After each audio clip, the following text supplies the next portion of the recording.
We are live. So, जय भीम, जय Savitri everybody. मी आरती कडे. मी सध्या PhD करते आहे अँथ्रोपॉलॉजी मध्ये.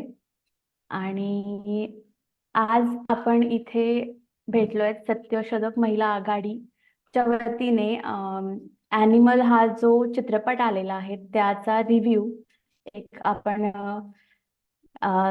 जात वर्ग स्त्री दास्य अंताच्या दृष्टिकोनातून या चित्रपटाचा रिव्ह्यू करण्यासाठी आपण इथे जमलेलो आहोत. तर सत्यशोधक महिला आघाडीच्या वतीने मी आपले जे गेस्ट आहेत मयुरा आणि रोहिणी यांचं स्वागत करते. तसेच आपल्यासोबत जे लाईव्ह जोडलेले आहेत त्या सगळ्यांचं मी स्वागत करते.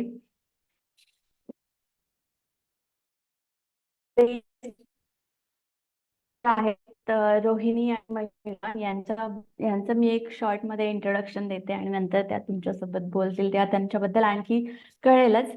रोहिणी ज्या आहेत, रोहिणी अमरावतीला असतात. रोहिणी संत गाडगे बाबा अमरावती विद्यापीठामध्ये पॉलिटिकल सायन्स शिकवतात आणि शासकीय विदर्भ ज्ञान विज्ञान संस्था अमरावती इथे रिसर्च सुद्धा करतायत. मराठी आणि इंग्लिशमध्ये महत्त्वाच्या नियतकालिकांमध्ये त्यांचे वैचारिक आणि अनुवादित लेखन प्रकाशित होत असते. त्या सध्या सत्यशोधक महिला आघाडीच्या सदस्य आहेत आणि जात वर्ग स्त्रीदास्य स्त्रीवाद लिंगभाव स्त्रीवादी राजकारण इत्यादी त्यांचे अभ्यासाचे विषय आहेत. त्यानंतर आपल्यासोबत मयुरा आहे. मयुरा यांनी Tata institute of social sciences मधून मीडिया अँड कल्चरल स्टडीज मध्ये मास्टर्स केलेलं आहे. त्याआधी त्यांनी मीडियामध्ये बरीच वर्ष काम सुद्धा केलेलं आहे. त्यानंतर एक डिग्री सुद्धा घेतली आणि आताही त्यांचं काम सुरू आहे. त्या मीडिया लिटरसीचं काम सुद्धा करतायत, कार्यकर्त्या आहेत. महिला डेव्हलपमेंट प्रोफेशनल आहेत, इंडिपेंडंट जर्नलिस्ट आहेत. पूर्वी वेगवेगळ्या मीडिया हाऊसेस सोबत काम केलंय आणि आता इंडिपेंडेंटली काम करतात. त्यानंतर gender, caste, religion, culture, films आणि टीचिंग या विविध क्षेत्रात त्या काम करतायत. त्यांची स्वतःची एक ऑर्गनायझेशन आहे, foundation for participatory development communication and research. त्याबरोबरच त्या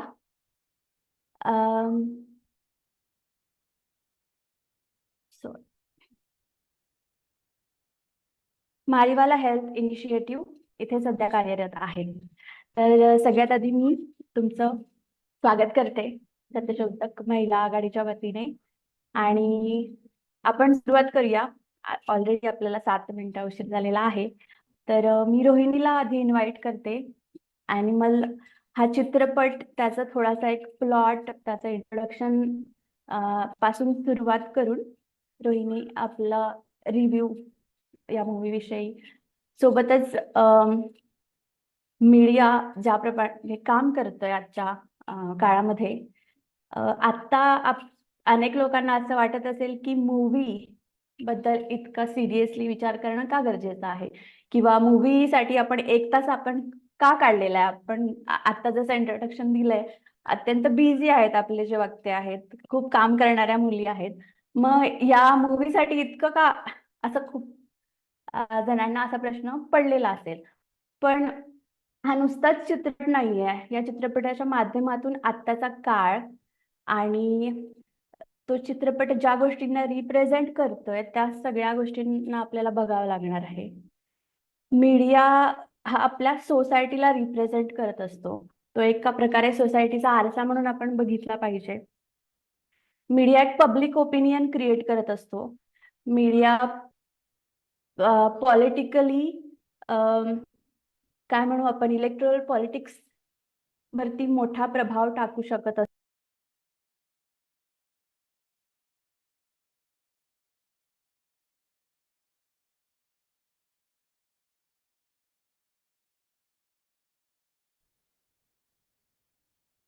माझा आवाज येतोय का?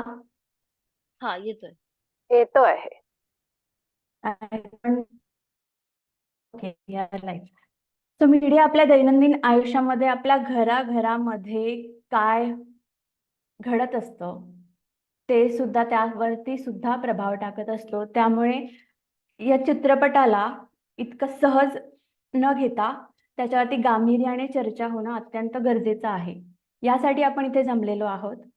मी रोहिणीला विनंती करते की रोहिणीने आपले मत याविषयीचे इथे मांडावे. धन्यवाद आरती. सत्यशोधक महिला आघाडीतर्फे ॲनिमल या चित्रपटावरचा रिव्ह्यू जो आज आपण ऐकतोय, ज्याला मयुरा सावी आणि मी आम्ही दोघी आमची काही मतं यावरती मांडणार आहोत. तर होऊ शकतं की आपल्यापैकी बऱ्याच जणांनी हा चित्रपट आधीच बघितला असेल, परंतु काही जणांनी ज्यांनी मोजके जण जे आज ऐकत असतील, ज्यांनी बघितला नसेल, तर मी अगदी 1-2 मिनिटामध्ये थोडासा प्लॉट, ज्याचं जे कथानक आहे ते सांगण्याचा प्रयत्न करते. तर एक चित्रपट असा सुरू होतो की ज्यामध्ये एक अल्फा मेल दाखवलेला आहे.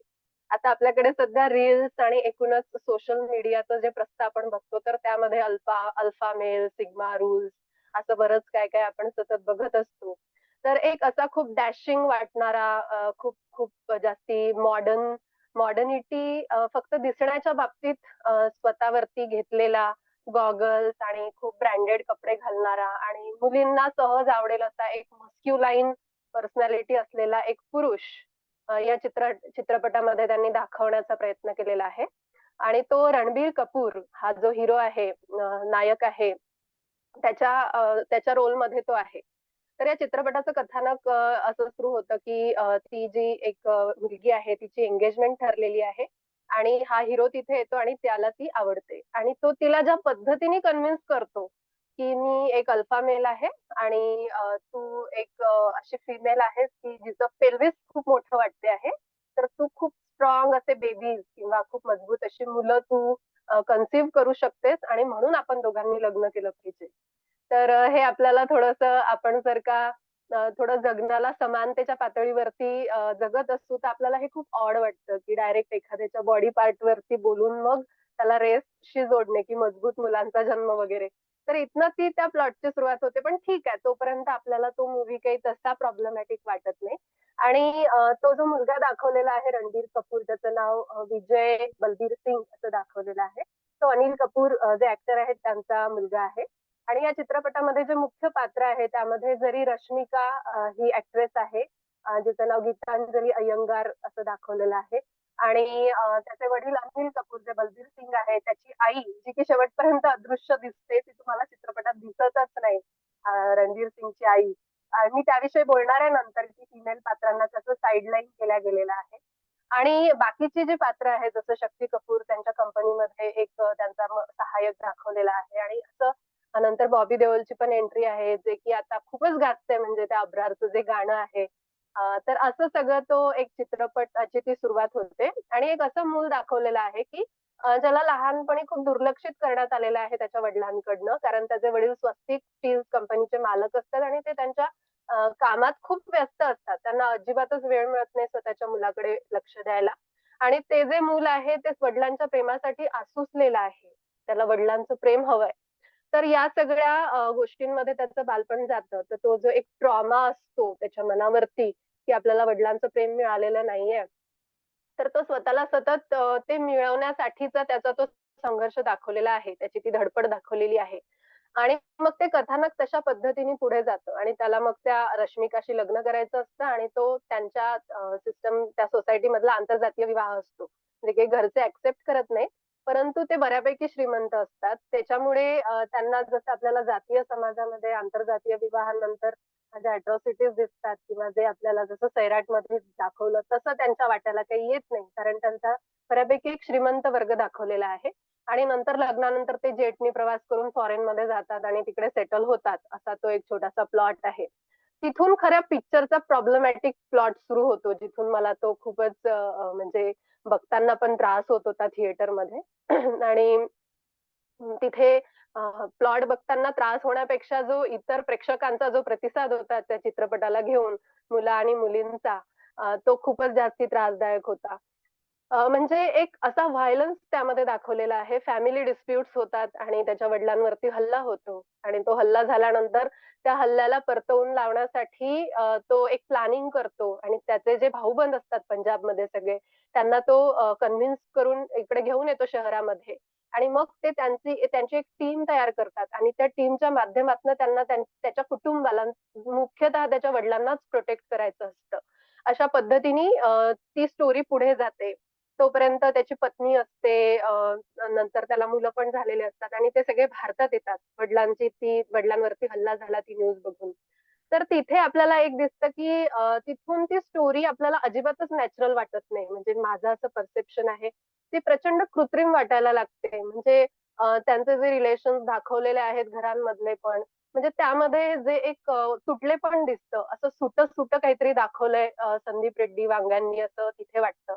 आणि मग तो शोध घेतो ना, की त्याच्या वडिलांना कुणी मारलं आणि मग त्याला हळू शोध लागतो आणि त्याचे जे जावई असतात त्यांनीच तो सगळा कट रचलेला असतो आणि त्यात ते त्याला मारून टाकतात. तर तो जो सीन आहे, ज्या पद्धतीने तो स्वतःच्या जावयाला संपवतो, तर तो पण खूपच भयंकर आहे. म्हणजे सेन्सरनी ह्या मूव्हीला ए सर्टिफिकेशन दिलेलं आहे. मी सेन्सरच्या या सर्टिफिकेशन्स वरती पण थोडंसं एक नंतर बोलणार आहे 2 मिनिटं वगैरे. परंतु मला थिएटरमध्ये खूप लहान मुलं पण दिसले. त्यांच्या पॅरेंट्सनी लहान मुलांना पण घेऊन आले होते. तर मी आता ह्या माध्यमातून सांगू इच्छिते, की कृपया अशा चित्रपटांना लहान मुलांना घेऊन जात नका जाऊ. कारण ते एका डेव्हलपिंग स्टेजमध्ये असतात आणि इतका व्हायलन्स जेव्हा ते स्टेजवरती बघतात, तेव्हा त्यांना ते सगळं खूपच नॉर्मल वाटायला लागतं. तर त्यामुळे 12 वर्षाच्याच नाही 18 वर्षांच्या पण खालील लोकांनी तो पिक्चर बघू नये, असा तो एक चित्रपट आहे. तर संदीप रेड्डी वांगांचा जो आधीचा चित्रपट येऊन गेलेला आहे, कबीर सिंग. म्हणजे तो चित्रपट असेल किंवा हा चित्रपट असेल. आपण जर याची पॉप्युलॅरिटी बघितली, तर मला प्रश्न पडला, की लोकांना हे चित्रपट इतके का आवडतात? तर या प्रश्नाचं जेव्हा मी उत्तर शोधण्याचा प्रयत्न केला, तर मला असं वाटलं, की आपल्याकडे जो एक खूप मोठा वर्ग जो चित्रपट बघतो, तो तरुणांचा आहे. आणि तरुणांची जी सध्याची जी भारतातली स्थिती आहे, म्हणजे आधी आपल्याकडे चित्रपट यायचे व्हायलन्सचे, असं नाही की आधी यायचे नाही. पण त्यामध्ये प्रतिकार पण दाखवला जायचा. त्यांचा प्लॉट हा बऱ्यापैकी त्यात पोलीस यंत्रणा असायची किंवा जर होऊ शकते एखादा बलात्काराचा सीन दाखवला, तर त्याच्याबद्दल, त्या मुलीबद्दल आपल्या मनामध्ये म्हणजे सहानुभूती निर्माण व्हायची किंवा आपल्याला वाटायचं हे आपण रोखलं पाहिजे. परंतु या पिक्चर मधला प्रॉब्लेम हा आहे, की या पिक्चरमध्ये सगळा व्हायलन्स सँक्शन होतो. त्याला अधिमान्यता मिळते. त्याच्याबद्दलचा कुठलाच प्रतिकार करणारी कुठलीच यंत्रणा चित्रपटामध्ये आपल्याला दिसतच नाही. आणि हे खूपच प्रॉब्लेमॅटिक आहे. आणि तो व्हायलन्स प्रॉब्लेमॅटिक यासाठी पण आहे, कारण की इतर चित्रपट असतील म्हणजे हॉलिवूड मधले असतील किंवा बॉलिवूड मधले, एखादा काहीतरी स्टोरी दाखवलेली असते, की ज्याच्यामध्ये एखादं ऑफिस आहे, की ज्याच्यामध्ये कुठलीतरी फाईल हरवली आहे आणि मग सगळे एजंट्स येतात आणि तिथे तो व्हायलन्स सुरू होतो. म्हणजे तुम्ही विक्रम मूव्ही घेऊन घ्या, जो 2022 ला आला किंवा लिओ हा अलीकडे आलेला चित्रपट आहे, ज्याच्यामध्ये पण मोठ्या प्रमाणामध्ये व्हायलन्स दाखवलेला आहे. परंतु त्यामध्ये पण त्याचं नाव पण लिओ आहे. म्हणजे प्राण्याचंच नाव दिलेलं आहे. परंतु तो व्हायलन्स आपण सँक्शन नाही करत. म्हणजे आपल्याला त्यामध्ये चांगल्या आणि वाईटामध्ये फरक करता येतो, तो चित्रपट बघताना. परंतु ॲनिमल बघताना असं होतं, की एक सुसाट सुटलेला असा एक माणूस आहे, की ज्याला त्यांनी ॲनिमल म्हटलंय. खरं त्याला ॲनिमल पण म्हटलं नाही पाहिजे. ते पण मी नंतर 1 मिनिटं अजून बोलेल नंतर शेवटी. तो असा खूप मोठ्या प्रमाणामध्ये त्याला जे वाटतं ते करतो आहे आणि ते खूपच रक्तपाताने भरलेलं आहे. असं जेव्हा आपण स्टेजवरती बघतो, तर मी आधी जसं बोलत होते, की चित्रपटांना जाणारा जो एक वर्ग आहे, जो बहुतांश म्हणूयात, की तरुणांचा आहे आणि आपल्याकडची रोजगारांची स्थिती जर बघितली, तर खरंच चिंताजनक आहे. तर आपण दिवसभर कष्ट केल्यानंतर असेल किंवा आपल्याकडे एक एक असं टेंडन्सी आहे, की चित्रपट बघणे म्हणजे काहीतरी एन्जॉयमेंट म्हणून बघणे. किंवा आपण जे दिवसभर श्रम करतो त्याचा परिहार होण्यासाठी, त्याचं विरेचन होण्यासाठी चित्रपट बघणे. आणि मग अशाचा असा एक जो थकलेला, अभ्यास केलेला सगळ्या वयोगटांमधला जो एक गट आहे, जो थिएटर्समध्ये जातो आणि मग चित्रपट बघतो आणि मग त्यांना असा व्हायलन्स जेव्हा बघायला मिळतो, जे की अजिबात क्रिटिकली काही बघत नाही, तर ते त्या गोष्टी स्वीकारू शकतात, हा खूप मोठा धोका आहे. आणि तुम्ही जर वेगवेगळे क्रिटिकल रिव्ह्यूज बघितले या चित्रपटावरती आलेले, तर त्यांनी पण हेच म्हटलेलं आहे, की यामधला जो व्हायलन्स आहे हा सँक्शन केलाय त्या संदीप रेड्डी वांगांनी आणि हे खूपच प्रॉब्लेमॅटिक आहे. मला या म्हणजे या चित्रपटाबद्दल सगळ्यात मोठा आक्षेप किंवा सगळ्यात त्रास जो झाला तो झाला स्त्रियांबद्दल त्यांनी दाखवलेल्या सगळ्या ज्या गोष्टी आहेत त्याबद्दलचा. पहिली गोष्ट तर त्यांनी चित्रपटाला ॲनिमल नाव दिलं. ॲनिमल म्हणजे की तुमच्यामधला काहीतरी जनावर जागा होतो आहे आणि तुम्ही खूप क्रुएल वागता आहात, खूप ब्रुटली सगळ्यांना मारत फिरता आहात. तर त्याला काहीतरी रिझन पाहिजे ना व्हायलन्ससाठी पण. यामध्ये त्यांनी जे रिझन केलेलं आहे, जे आपल्यासमोर प्रेझेंट केलेलं आहे, की त्याला त्याच्या वडिलांची काळजी वाटते, ते खूप लॉजिकल वाटत नाही. कारण की एवढ्याशा कारणासाठी इतक्या मोठ्या प्रमाणावरचा व्हायलन्स, की तुम्ही मशीन गन वगैरे घेऊन खूप मोठ्या प्रमाणावरती नरसंहार करत आहात. तर हे कुठेतरी चुकीचं वाटतं, त्यात काहीच लॉजिक वाटत नाही. खूप मोठ्या विधायक एखाद्या म्हणजे जसं की एखाद्या आंतरराष्ट्रीय पातळीवरचं युद्ध सुरू आहे, अशा पद्धतीचं ते दाखवलं, जे की खूपच इलॉजिकल आणि कृत्रिम वाटतं. म्हणजे इतका व्हायलन्स आपण नाही बघू शकत स्टेजवर. किमान मला तरी तो बघताना खूप त्रास झाला. दुसरं जे मी म्हणत होते, जे खूप प्रॉब्लेमॅटिक वाटलं, ॲनिमल नाव दिलं. ॲनिमल म्हणजे तुमच्यामधला काहीतरी जनावर किंवा जो एक खूप पशुतुल्य व्यक्ती आहे, जो असं सगळं करतोय. पण ते नाव पण मला जस्टिफाईड नाही वाटलं, कारण मी मध्ये लिहिलं पण होतं त्यावरती, की ॲनिमल किंगडममध्ये सुद्धा मादी जी असते, तिला इतकं दुय्यम लेखलं जात नाही. तिला सुद्धा कुठेतरी म्हणजे ती इक्वलच असते, म्हणजे अॅनिमल किंगडममध्ये. परंतु यामध्ये त्यांनी अॅनिमल नाव न देता त्याला काहीतरी मस्क्युलाईन मॉन्स्टर असं नाव द्यायला पाहिजे होतं असं मला वाटलं. कारण त्यामध्ये पूर्ण एक पितृसत्ताक पुरुष दाखवलेला आहे, की जो अजिबातच मानव किंवा प्राणी म्हणण्याच्या लायकीचा नाहीये. आणि जो स्त्रियांकडे त्याची बघण्याची जी दृष्टी आहे ती अत्यंत इन्फेरियर आणि अत्यंत बाधित आहे. या चित्रपटामध्ये एक पात्र येते तृप्ती, जी कॅरेक्टर आहे झोया नावाचं, की ती खूप अशी त्याची माहीत म्हणजे त्याच्या लाईफमध्ये तिला पाठवल्या जाते अब्रार तर्फे, म्हणजे जो बॉबी देओल आहे त्याचा जो दुश्मन आहे मुख्य त्याचा कझिन, त्याच्यातर्फे तिला पाठवलं जाते आहे आणि त्याच्या सिक्रेट्स काढून घेण्यासाठी तिला पाठवलं जातं. तर सिक्रेट्स काढून घेण्यासाठी जेव्हा पाठवलं जातं तर त्याच्या पत्नीसोबत त्याचं रिलेशन खूप चांगलं असताना सुद्धा तो त्या व्यक्तीबरोबर अनैतिक संबंध ठेवतो. तर ही गोष्ट खूपच खटकणारी आहे.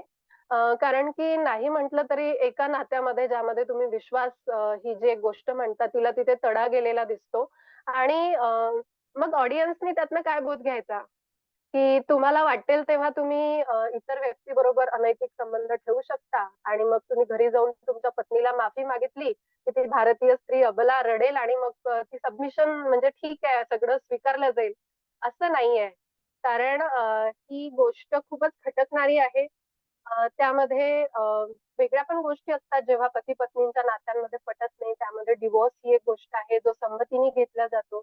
म्हणजे पूर्ण कायद्यांना त्यामध्ये धुळीस मिळवलेलं आहे आणि अशा गोष्टींना बरंच त्या व्यक्तीचं जे नातं दाखवलेलं आहे त्या झोया नावाच्या पात्राबरोबर ते खूप नॅचरल वाटतं. म्हणजे एक्स्ट्रा मॅरिटल अफेअर हे इतकं नॅचरल वाटलेलं आहे त्या चित्रपटामध्ये, की तरुण मुलांना ते खूपच अधिमान्यता त्यामधनं मिळू शकते. तर मला एक स्त्री म्हणून हे खूप खटकलं. यामध्ये एका पत्नी नावाचं जे एक व्यक्तिमत्व आहे, तिला खूपच साइडलाईन केलंय असं मला तिथे वाटलं. आणि दुसरं की यामधल्या या प्लॉटमध्ये त्यांनी कुटुंब दाखवलेलं आहे. म्हणजे इतर व्हायलन्स मधले जे मूव्हीज दिसतात त्यामध्ये काहीतरी ते इंटरनॅशनल बॉर्डर्स वरती ड्रग्ज वगैरे ते सगळं असं दाखवतात किंवा काहीतरी. पण यामध्ये कुटुंब दाखवलं आणि नंतर त्यांनी व्हायलन्स दाखवला. त्यामुळे त्याची जी गुंता आहे, त्याची जी कॉम्प्लेक्सिटी आहे ती खूप वाढली. कारण बघणारा जो प्रेक्षक वर्ग आहे हा पितृसत्तेनेच म्हणजे प्रभावित असलेला आहे. आणि तुम्ही जेव्हा व्हायलन्स आणि कुटुंब ह्या 2 गोष्टी एकत्रित दाखवतात, तेव्हा त्याच्या बळी ह्या स्त्रिया असतातच. त्यामध्ये काहीच आपण त्यामध्ये काही वेगळं बोलण्याची गरज नाही. आणि तो तिला माफी मागतो, की माझ्याच्यानी म्हणजे सिक्रेट काढून घेण्यासाठी मी त्या मुलीसोबत असं केलं वगैरे. तर हा माणूस एकीकडे खूपच पॉवरफुल दाखवलेला आहे, की जो मशीन गन हँडल करू शकतो, जो अल्फा मेल आहे, जो बुलेटवरती फिरतो आणि त्याला एका मुलीकडनं सिक्रेट काढून घेण्यासाठी तिच्या शरीराचा उपयोग करावा लागतो. ही गोष्ट खूप खटकते पिक्चर बघताना. जेव्हा की ती त्याच्याशी खूप इमोशनली अटॅच पण दाखवलेली आहे. तर ही आणि नंतर घरी आल्यानंतर त्याच्या पत्नीला जेव्हा हे सगळं आवडत नाही, तेव्हा तो तिचा गळा पकडतो. आणि तिच्यावर बंदूक सुद्धा ताणतो. तर ही गोष्ट म्हणजे तुम्ही स्वतःला जर फिमेल बॉडीमध्ये घरामधली स्त्री म्हणून जर तो चित्रपट थिएटरमध्ये बघत असाल किंवा तुम्ही पुरुष असून पण स्त्रीच्या मनाला समजून घेण्याची संवेदना जर तुमच्यामध्ये असेल, तर तुम्हाला तो सीन खूप लागतो मनाला आणि त्यामधनं सरळ सरळ तुम्ही बायकोवरती हात उगारू शकता, ही गोष्ट सँक्शन होते. आणि याचं संदीप रेड्डी वांगांना काहीच वाटलं नाही. म्हणजे त्यांच्या एका इंटरव्ह्यूमध्ये त्यांनी म्हटलं, की तुम्ही बायकोला किंवा तुम्हाला तिने मारणं म्हणजे प्रेम असण्याचं लक्षण आहे. म्हणजे तो जो आधी डर पिक्चर आला होता, की तू है मेरी किरण अशा पद्धतीचं. तर हे पॉझिटिव्हनेस जो आहे प्रेमामधला हा चुकीचा आहे. हा व्हायलन्स जो त्यांनी दाखवण्याचा प्रयत्न केलेला आहे, हा खूप एकतर्फी वाटलेला आहे त्यामध्ये. आणि त्यामध्ये पॅट्रियार्कल माइंडसेट असा खूप म्हणजे प्रभावाने दिसतो. ही पण एक गोष्ट खूप मनाला लागल्यासारखी आहे. अजून एक गोष्ट मला खूप खटकली. संपूर्ण चित्रपटामध्ये अगदी पहिल्या सीनपासनं शेवटच्या सीनपर्यंत स्मोकिंग आणि ड्रिंकिंग दाखवलेलं आहे. तिथे खाली लिहून येतं छोट्याशा कोपऱ्यामध्ये, की हानिकारक है, हानिकारक है.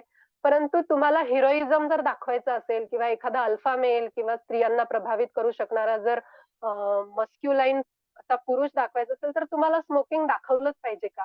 आपल्याकडे कॅन्सरचं प्रमाण किती मोठं आहे आणि आपल्याकडे दारूंमुळे गावांमधले किती संसार उद्ध्वस्त झालेले आहेत. तुम्ही गावांमध्ये स्त्रियांना जाऊन विचारा, की दारू पिऊन आलेल्या नवऱ्यांचा त्यांना किती त्रास आहे. म्हणजे इकडे स्त्रीवादी गट, स्त्रिया ह्या सगळ्या गोष्टींना थोपवण्यासाठी, थांबवण्यासाठी स्वतःचे आयुष्य खर्ची घालतात.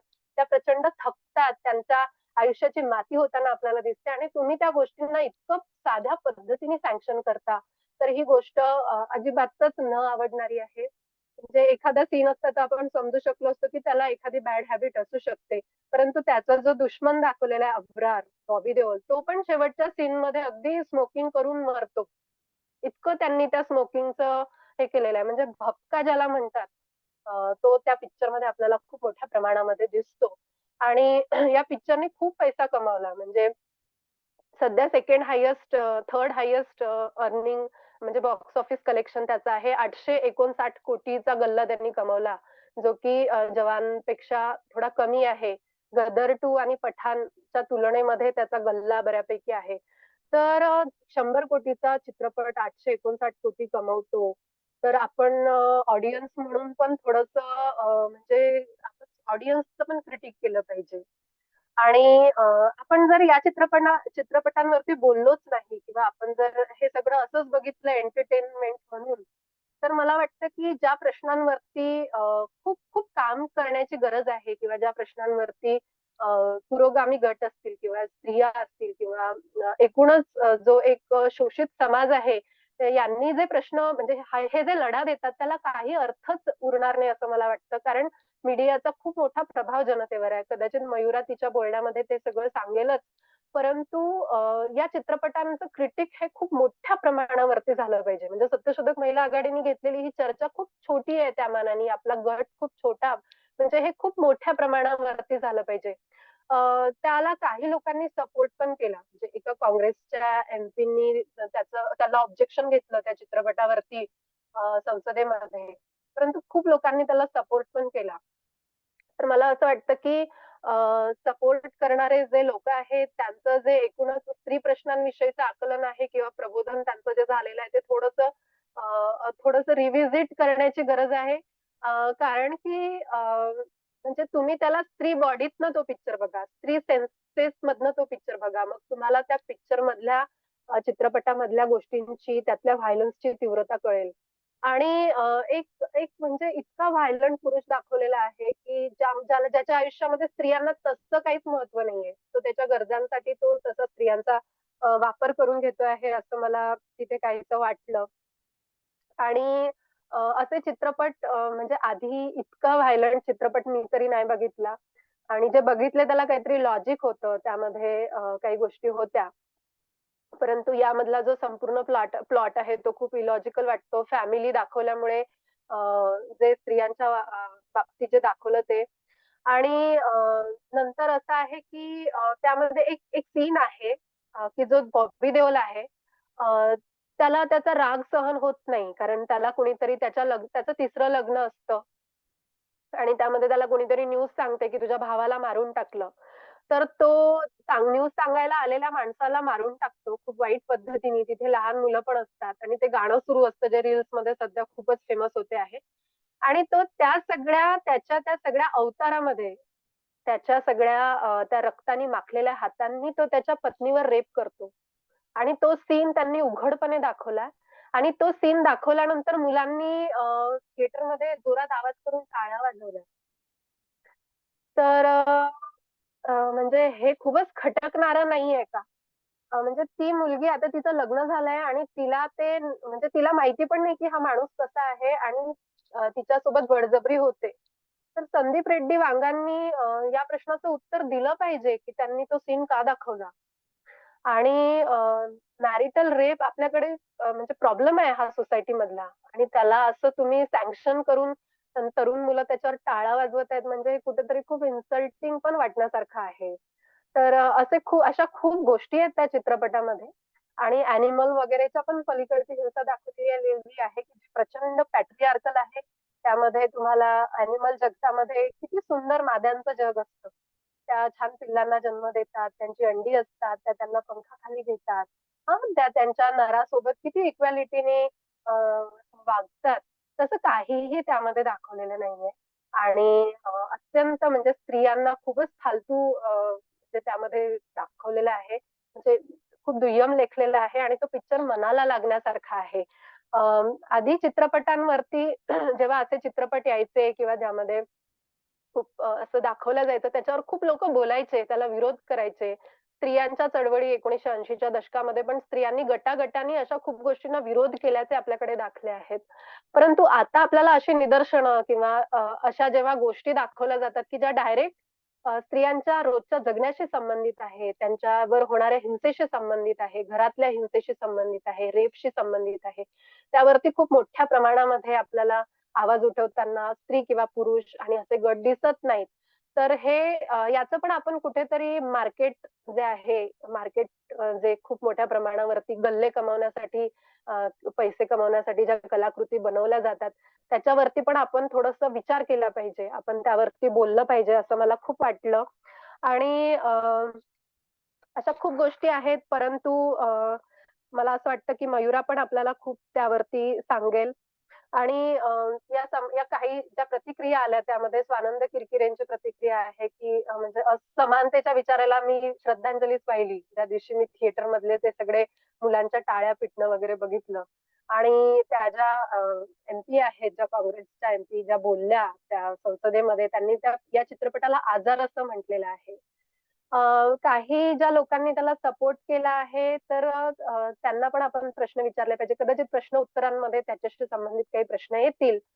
परंतु आपल्याकडे सेन्सर बोर्डामध्ये जे काही क्रायटेरियाज मानल्या जातात, ज्यामध्ये देशाच्या सार्वभौमत्वाला बाधा पोहोचू नये किंवा ज्यामध्ये म्हणजे आर्टिकल 19 जे तुमचा एक्सप्रेशन्सचा जो अधिकार आहे, तो व्हायोलेट न होता त्याच्यावरती कुठलाही हे न येता पण तुम्ही चित्रपट बनवू शकता. ही जी गोष्ट आहे, ही गोष्ट पण या चित्रपटामध्ये पाळल्या गेली नाहीये. कारण की त्यामध्ये डिसन्सी आणि मॉरॅलिटी ला पण खूप म्हणजे काही नाहीच आहे. सगळं मला खूपच म्हणजे जसं की एका खूप मोठ्या दिग्दर्शकांनी म्हटलं, की प्रत्येकाचे मॉरॅलिटीचे कॉन्सेप्ट्स वेगळे असू शकतात. परंतु या चित्रपटामध्ये मॉरॅलिटी नावाची काही गोष्टच नाहीये. यामध्ये फक्त आणि फक्त एक अशी सुसाट, ती पण प्राणी जगतातली नाहीये हिंसा, ती मानवी पुरुषी जगतातली हिंसा आहे. प्राणी जगतामध्ये फक्त भूक लागल्यावरती प्राणी हिंसा करतात.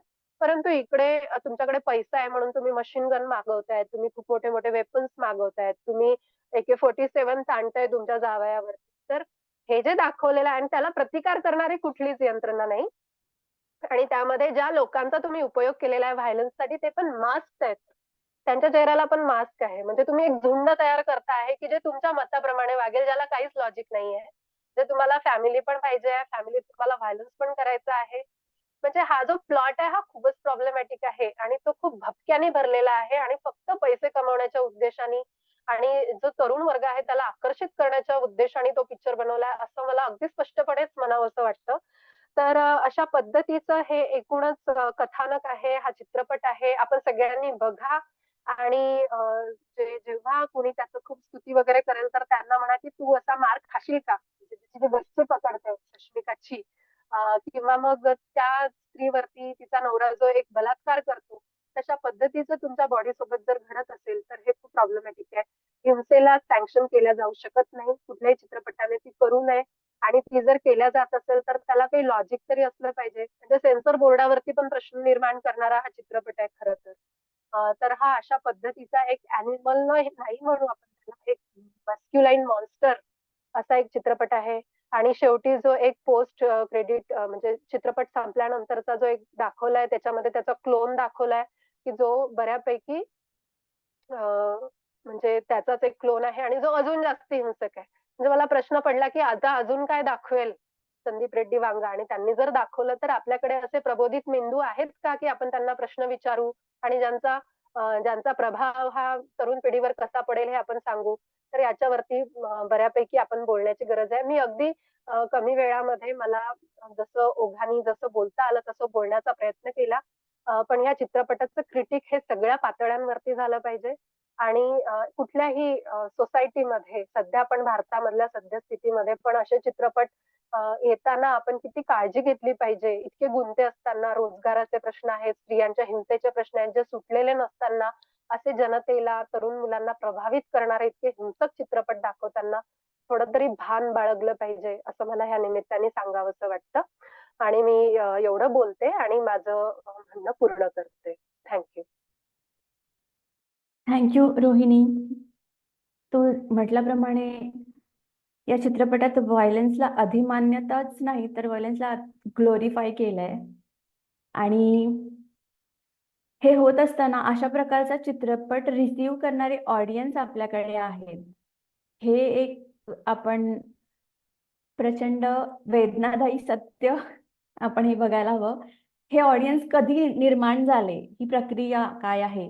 म्हणजे जसा बोर्दियू म्हणतो की कुठलाही कल्चरल प्रॉडक्ट जेव्हा तयार होतं त्याच्या सोशल कंडिशन्स ऑफ प्रोडक्शन काय असतात त्या बघायला हव्या. त्या सोशल कंडिशन्स मध्ये ते एक प्रॉडक्ट तयार होत असतं.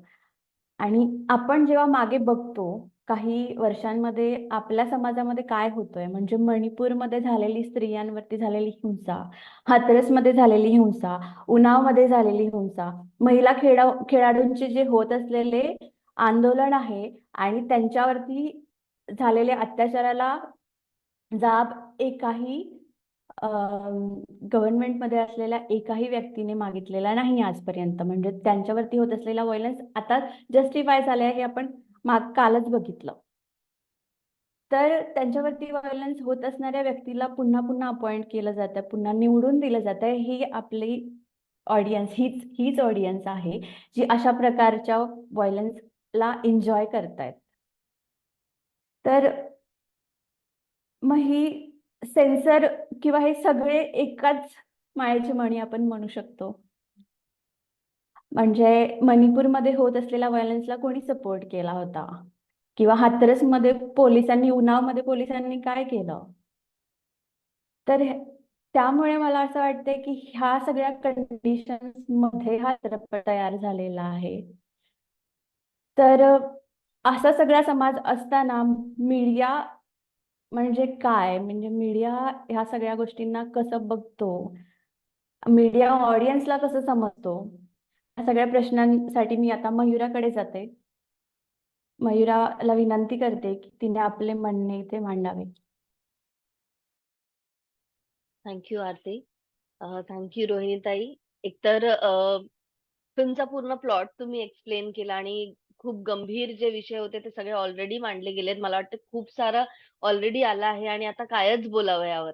आणि बऱ्याचदा असा पण प्रश्न पडतो की का बोलतोय आपण ह्यावर? म्हणजे इतकं वाईट आहे ते की क्या ही बोलू इस पे? म्हणजे हे फिल्म बनवलीच का गेली आणि इतके गंभीर गोष्टी आहेत याबद्दल बोलण्यासाठी. आणि ऍक्च्युली मी काही जेव्हा याबद्दल विचार करत होते की मी काय बोलणार इथे, तर मला काही जोक सुचले. मी म्हटलं एवढ्या गंभीर विषयावरती थोडं लाईट पद्धतीनेही बोलता आलं पाहिजे आपल्याला, कारण की नाहीतर आपल्या मेंटल हेल्थ वरती असर होतं ना. कारण मी जोक्स प्रिपेअर करून होती, पण आता रोहिणीताईने ज्या पद्धतीने मांडलं तर आय एम अगेन नम्ब. म्हणजे माझा तो जो एक मूड होता, की मी थोडं अशा प्रकारे काहीतरी बोलले, थोडंसं फनी याला घेऊन जाऊ. पण मी हलले परत एकदा. कारण की माझ्या डोळ्यासमोरून परत एकदा ती फिल्म गेली. त्यातले ते दृश्य गेले. ते बॉबी देओलचा जो सीन होता तो लग्नानंतरचा, तो इतका भयंकर होता की बघूच शकत नाही माणूस. पण ठीक आहे will come back and try to start it on a lighter mode again. कारण म्हणतात ना की एंटरटेनमेंट के लिए है या फिर women don't know how to take jokes, how to get entertain. तर आम्ही सांगतो काय जोक्स आहेत यामध्ये and the jokes are on you basically किंवा jokes are on us as a system, as a society actually. तर वांग्याची पिक्चर आहे. म्हणजे मी संदीप रेड्डी रेड्डी वांगाला वांग्या म्हणू शकते तसं तर. म्हणजे पण रील्सचा जमाना आहे आणि खूप ट्रेंडिंग पद्धतीने जशी ही फिल्म खूप ट्रेंड होत आहे, तर मला ते ट्रेंड आणि वांगा हे विचार करून एक म्हणजे लिटरली 2 एका शब्दात आणि एका एक्सप्रेशनमध्ये जर ह्या फिल्मबद्दल जर मी बोलेन तर आय बैगन. Nothing else. म्हणजे या फिल्ममध्ये घेण्यासारखं काही नाहीये. म्हणजे अ, चांग आपण बऱ्याचदा म्हणतो ना, की फिल्म इज अ पॅकेज. त्यामध्ये खूप सारं चांगलं असतं, खूप सारं वाईट असतं. कारण की जेव्हा आम्ही फिल्म कल्चर काय आहे याबद्दल जेव्हा सेशन्स घेतो, वर्कशॉप्स घेतो, तेव्हा सांगत असतो, की इव्हन बॉलिवूड फिल्म्समध्ये पण बरंच काही मिळेल आपल्याला. ते शोधून काढायचं असतं. फिल्म क्रिटिक काय करतो, हे चांगलं आहे, हे चांगलं नाहीये. There are some critics there is a film appreciation process. पण ती तुम्हाला शोधून काढायची असते. या फिल्ममध्ये शोधण्यासारखं काही नाहीये. म्हणजे चांगलं शोधून सापडणार नाही इतक्या वाईट गोष्टी यात भरलेल्या आहेत. आणि सुरुवातीला ज्या जोकपासून सुरू होते ना फिल्म, ते माकडाची कथा जेव्हा सांगतो रणबीर, ज्या पद्धतीचे जेस्चर्स करत आहे त्यामध्ये, तिथूनच अख्खी फिल्म काय आहे ते समजतं.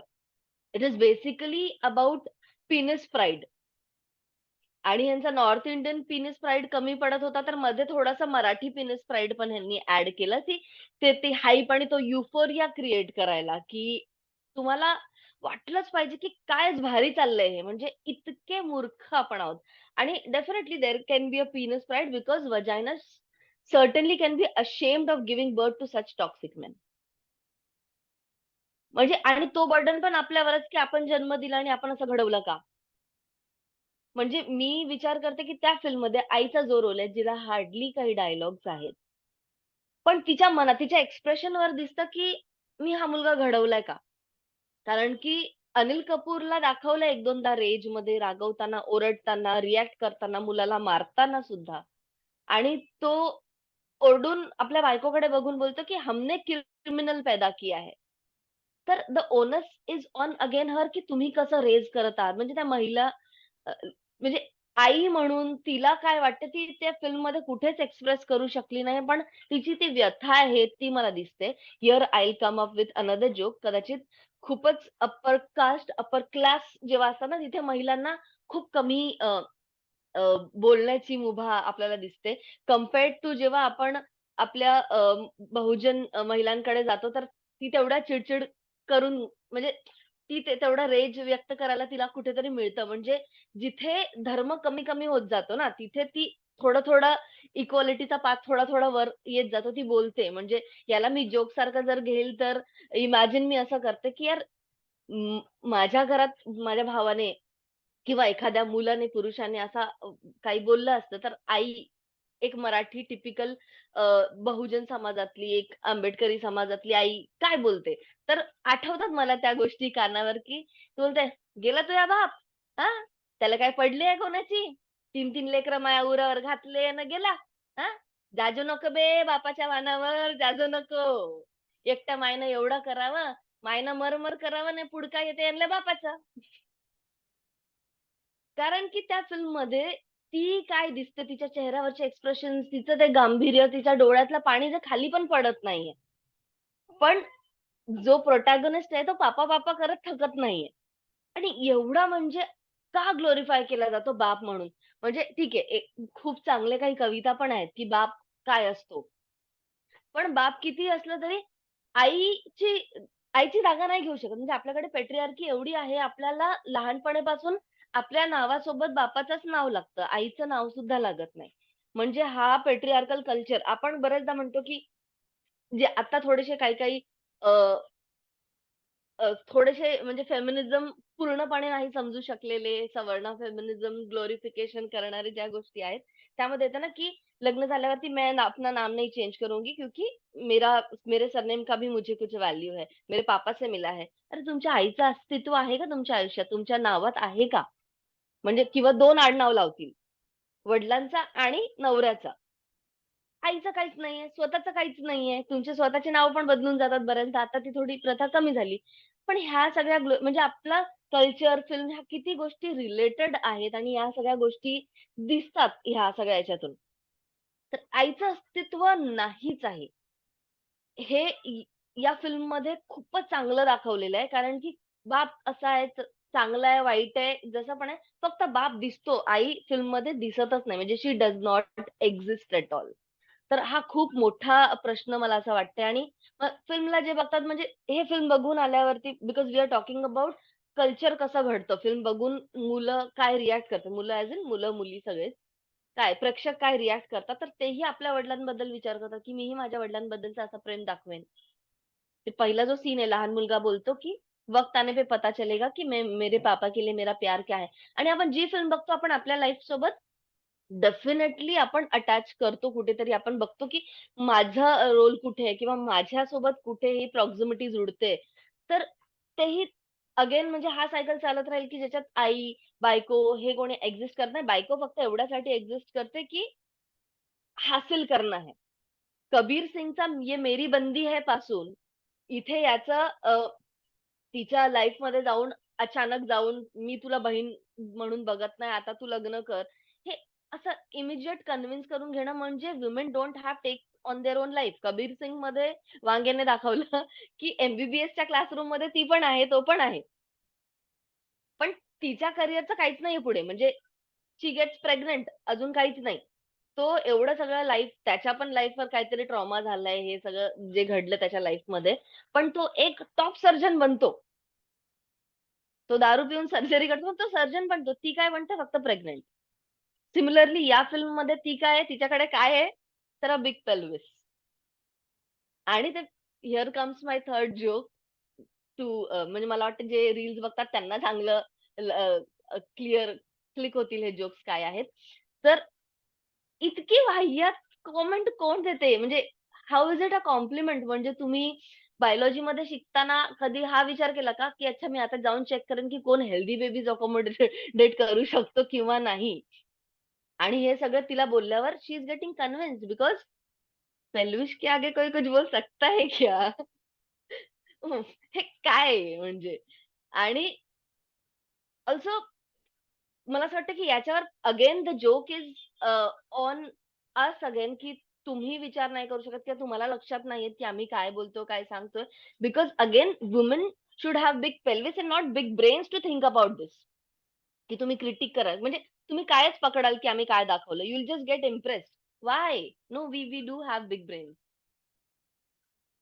आणि आम्ही तो वापरतो आणि म्हणूनच जेव्हा फिल्म मेकर विमेन असेल तर अशा म्हणजे मेल गेजचा जो प्रश्न आहे ॲक्चुअली ओव्हरऑल, की कॅरेक्टर्स जेव्हा आपण बनवलेले बघतो फिल्म्समध्ये, तर कोण ते फिल्म्स बनवतंय ते खूप मॅटर करते. म्हणजे संदीप रेड्डीची विचारधारा काय आहे, त्याची सोच काय आहे, ही आपल्याला दिसत आली आहे through out his film making career.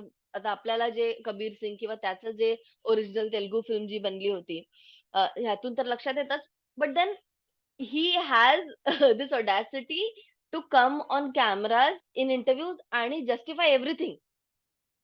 कि आप अगर थप्पड़ नहीं मार सकते तो मेरे लिए वो प्यार नहीं है. म्हणजे काय तुम्ही इतना कॉन्फिडन्स लाते कहाँ से हो? हा माझा प्रश्न आहे, की तुम्हाला कसं लक्षात येत नाही. पण डेफिनेटली इट मॅटर्स, की फिल्म कोण बनवत आहे, त्याचा सोशल लोकेशन काय आहे? तो पुरुष आहे का? तो कुठल्या जाती धर्मातून, कुठल्या वर्णातून, कुठल्या क्लासमधून येतो, या सगळ्याच गोष्टी मॅटर करतात. कारण की आणि प्लस तुमची विचारधारा काय आहे? कारण की फिल्ममध्ये फक्त पेट्रियार्की नाही, तर पेट्रियार्की सोबत हिंदू आयडिओलॉजी सुद्धा आपल्याला दिसते. ते खूप खूप म्हणजे म्हणजे असं खूप शोधून काढायची गरज नाही. ते ते येतच लक्षात, एक 2 सीन याच्यासाठी एक सांगेन मी. एक तर पेल्विस वाला सीन आहे, की where you have to tell a woman that your role is to give birth. तुम्हाला तुम्हाला चांगला पेल्विस का हवाय? कारण की तुम्ही एक स्ट्रॉंग मुलं जन्माला घालणार. म्हणजे कशी परत अल्फा मेलच तुम्हाला जन्माला घालायचे आहेत. आणि मंगळसूत्रचा जो कॉन्सेप्ट आहे हिंदुइझम मधला, जे गळ्यात घालतो, त्यामध्ये मला सॉरी आता रेफरन्सेस आठवत नाहीयेत. मी खूप आधी वाचलेलं ते. अ, मंगळसूत्रामध्ये जेवढे काळे मणी आहेत, त्याचं असं डिकोड केलं जातं, की एवढ्या असुरांचे वध करून मुंडके कापून घालण्याचं ते कुठेतरी सिम्बॉलिक आहे. तर जेवढे जास्त काळे मणी, तेवढ्या असुरांचा वध करणाऱ्या मुलाला जन्म देणाऱ्याची आई तू हो. हा सिम्बॉल म्हणून तिच्या गळ्यात बांधला जायचा. आता हालाकी आपल्याला त्या सगळ्या गोष्टी माहिती नाहीयेत. आता त्याचे म्हणजे प्रथा चालत आहे, कोण मोडेल, चालत आली आहे. Because it's not easy to counter religious culture ना. आणि आता मग त्याला फॅशन सोबत करून 2 काळे मणी किंवा हे सगळ्या गोष्टी चालत आहेत. पण ते बेसिकली गुलामीचे प्रतीक आहेत, हे आपल्याला कधी रिअलाईज होईल. तर हा तिथे विदाऊट मंगळसूत्र मुलीचा काय रोल आहे हे सांगण्यासाठी तो बोलतोय. आणि आपल्याला कन्फ्यूज कसा करतोय, स्पेशली आजकालच्या मुलांना कसं कन्फ्यूज केलंय, कारण की त्यांना असं वाटावं की ऍक्च्युली रणबीर कपूरचा जो कॅरेक्टर आहे, he is a feminist character. Because तो हे सगळं पेल्विस बोलण्या अगोदर तिला काय सांगतो, की पहले के जमाने में लड़कियां सिर्फ खाना नहीं बनाती थी, उनको ये अधिकार था कि वो अपना वर चुने. तिथे काय म्हणतात त्याला, जी प्रथा होती मुलं चूज करायची ते, किंवा कोण स्वयंवर. स्वयंवर, सॉरी, हां. तर हे तिच्याकडे अधिकार होता. तुम्ही हे सांगून काय सांगता, की मी फेमिनिस्ट आहे आणि मी तुम्हाला तुमचे अधिकार सांगतोय. मी तुम्हाला तुमचे अधिकार सांगतोय. आणि नंतर पण ती त्याला मारतानाचा सीन आहे. पण ते मारल्यानंतरही तो तिला म्हणजे प्रेमच करतोय पुढे. तर बापरे! किती छान ना. तो मध्येच मग तो बाकी त्याचे जे पिंडवरून आणलेले जे मुस्टंडे असतात त्यांना सांगतो, की "तुम्हारी शादी हो गई है, तुमको शर्म आनी चाहिए." किती फेमिनिस्ट! बस झालं, मतलब रो देंगे अब हम. एवढा फेमिनिस्ट कॅरेक्टर नाही बघायचा आम्हाला. तर हे एक सीन आहे. There is one more scene, जिथे तो फॅक्टरीमध्ये जेव्हा सर्वांना सांगतो, की मी शोधून कसं मारेन त्याला. तर त्यात काही गोष्टी त्याने बोललेलं आहे, की वो चाहे आकाश में हो या पाताल में, चाहे दिन में हो या रात में, जहाँ पर भी छुपा हो, अंधेरे में उजाले में, अशा काही-काही डायलॉग्स आहेत. ते मला क्लिक झाले, की हिंदू मायथॉलॉजीमध्ये हिरण्यकश्यपच्या वधच्या अगोदर त्या गोष्टी बोलल्या जातात, की कोण येऊन हिरण्यकश्यपला मारेल. तर त्याच्यामध्ये जे स्टोरीज जे आहेत मायथॉलॉजिकल, त्यामध्ये सांगितलं जातं, की नरसिंह अवतार कसा असेल, जो आकाशातून नाही येणार, पाताळातून नाही येणार, जो दिवसा नाही येणार, रात्री नाही येणार. हे जे नरेशन्स आहेत हे कुठेतरी ना कनेक्ट होतात तुम्हाला हिंदू मायथॉलॉजी सोबत, हे लक्षात येतं. तर कोण फिल्म्स बनवते, इट मॅटर्स अ लॉट. म्हणून I will compare a good film director to a bad film director, calling Pa. Ranjith's name. Pa. रणजीतच्या फिल्म मधले जे विमेन कॅरेक्टर्स आहेत, ते मला आजपर्यंत कुठल्या फिल्ममध्ये तशा प्रकारे दिसू शकले नाही. ऑफकोर्स रिंकू राजगुरूचं जे सैराट मधला कॅरेक्टर पण खूप सुंदर कॅरेक्टर आहे. But I again come to Kaala Kabali.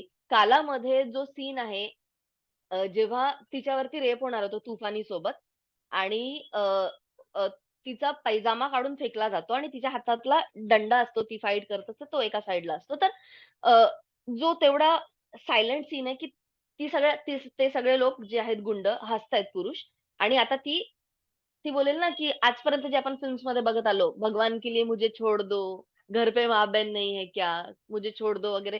म्हणजे शी विल प्लीड. पण फिल्ममध्ये पा. रणजीतने काय दाखवलंय, की ती पायजामा उचलायला जात नाही. ती आपला दंडा उचलायला जाते, की मरने तक आय विल फाईट धिस. तर अशा फिमेल कॅरेक्टर्स बघायला मिळत नाही आपल्याला. आणि ॲट द सेम आणि ते पॉप्युलर होत नाहीयेत. पॉप्युलर कोण होतंय तर ह्यांनी दाखवलेलं. आणि मेल गेजचा खूप मोठा प्रॉब्लेम आहे, की आजपर्यंत इतक्या फिल्म्समध्ये अशाच प्रकारे दाखवलं, की सुंदर मुलगी म्हणजे कोण तर मुलगा सांगेल. मुलगी चांगली कोण, संस्कारी कोण, काय कसं सगळं काही तोच सांगेल. तुझे अधिकार तोच सांगेल. म्हणजे कोणी दिलाय तुम्हाला हा अधिकार ना? आणि तुम्ही कॅरेक्टर सबमिसिव्ह म्हणजे चांगली मुलगी. किंवा जी सबमिसिव्ह नाहीये म्हणजे तो जर सिगरेट दारू पितोय त्याला तुम्ही अॅनिमल म्हणा, वाईट म्हणा, पण तुम्ही त्याला ग्लोरिफाय हिरोच म्हणताय त्याला शेवटी. शाहिद कपूरला पण तेच करताना दाखवलंय. यामध्ये रणबीरला तेच करताना दाखवलंय. बॉबी देओललाही तेच करताना दाखवलंय. पण मुलींचे जे कॅरेक्टर्स आहेत त्यांना जेव्हा निगेटिव्ह कॅरेक्टर दाखवायचं असतं, हिरोईन म्हणून नाही. जेव्हा त्यांना वॅम्प म्हणून दाखवायचं असतं तेव्हा तिला सिगारेट, छोटे केस, मेकअप अशा गोष्टी दाखवल्या जातात. म्हणजे हे आपल्याला इव्हन 60s-70sच्या फिल्म्समध्ये पण दिसतं. ते अजूनपर्यंत तसंच दिसतं, की तुम्हाला म्हणजे हे तुमचे जेंडर नॉर्म्स जेव्हा चेंज होतात त्यासोबत तुम्ही त्यांना कसं दाखवताय ते चेंज होतंय. म्हणजे जर स्मोकिंग, ड्रिंकिंग दाखवायची आहे मुलाला तर ही इज अ हीरो. पण जर मुलीला दाखवाल तर शी इज अ वॅम्प किंवा in a negative character because a good woman is a संस्कारी वुमन. आणि अल्सो हिअर खूपच स्ट्रॉंग दाखवलंय रणबीरला जेव्हा आपल्याला कन्फ्यूज केलंय ना, की तो खरोखर फेमिनिस्ट आहे का? तर तो त्याच्या जीजूला बोलतो, की "क्यों मेरे बहन को आपके घर पे बोलने नहीं दिया जाता क्या? तुमने हार्वर्ड से एमबीए करके भी इतना ही सीखा है क्या कि चुप रहो, बस करो." बट अगेन तो तिच्याशी कसा वागतोय बहिणीशी किंवा रक्षाबंधनला खूपच सीरियस घेतलंय त्याने, की "मैं रक्षा करूंगा. Who is the man in charge of this family?" तर मी सगळं बघेन. किंवा छोट्या बहिणीला तू व्हिस्की नको पिऊ, बिअर पी.